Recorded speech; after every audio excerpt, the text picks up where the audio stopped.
Equals to 2 दिलेलं आहे. मग सोल्युशन, आता सोल्युशनमध्ये सगळ्यात पहिले गिव्हन लिहा. सोल्युशन काय आहे, गिव्हन लिहायचं लॉग ऑफ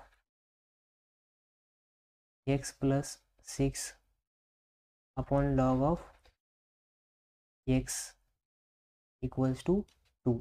हा इथे काय आहे, डिवाइडला, इकडे गेलं काय होईल, मल्टिप्लाय होईल. ठीक आहे. मग बघा आता log of x plus 6 equals to 2 into log of x. मग बघा हा 2 काय आहे, बाहेर आहे. मग त्याला आपण कोणता रूल यूज करू शकतो, पॉवर रूल. पॉवर रूल काय आहे, log of m upon m raise to n जर असेल तर n into log of m राहतं, म्हणजे n into log of m.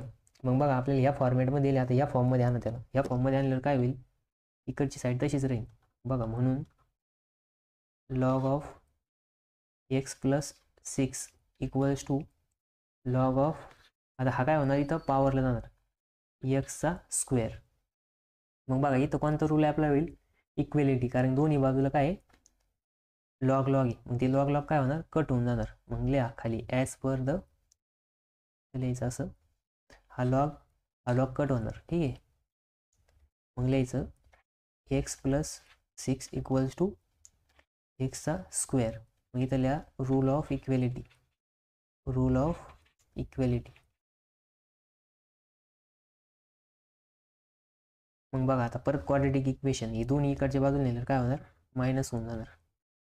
मग बघा X square minus X minus 6 equals to 0. आता काय की सबस्ट्रॅक्शन पण -3 आली पाहिजे, -1 आली पाहिजे, आणि मल्टिप्लिकेशन पण -6 आलं पाहिजे.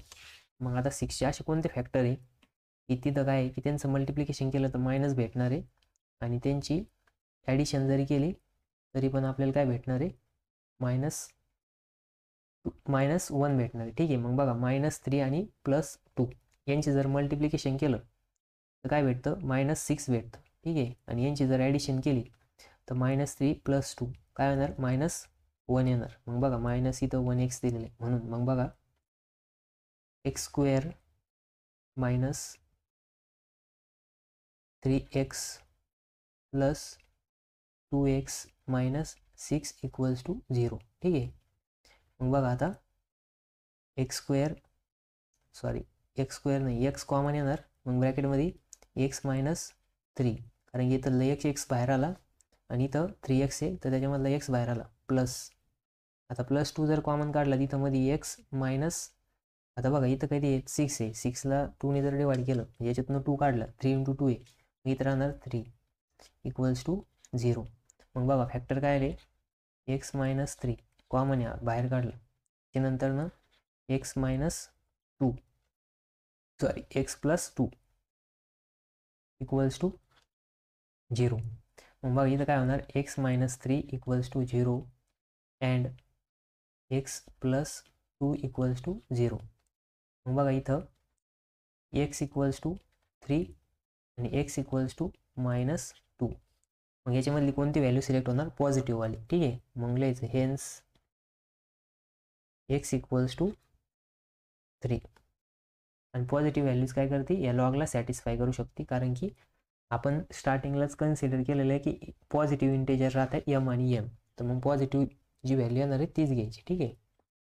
त्याच्यानंतर नेक्स्ट बघा, आता हा प्रॉब्लेम आपण सॉल्व्ह केला आहे का,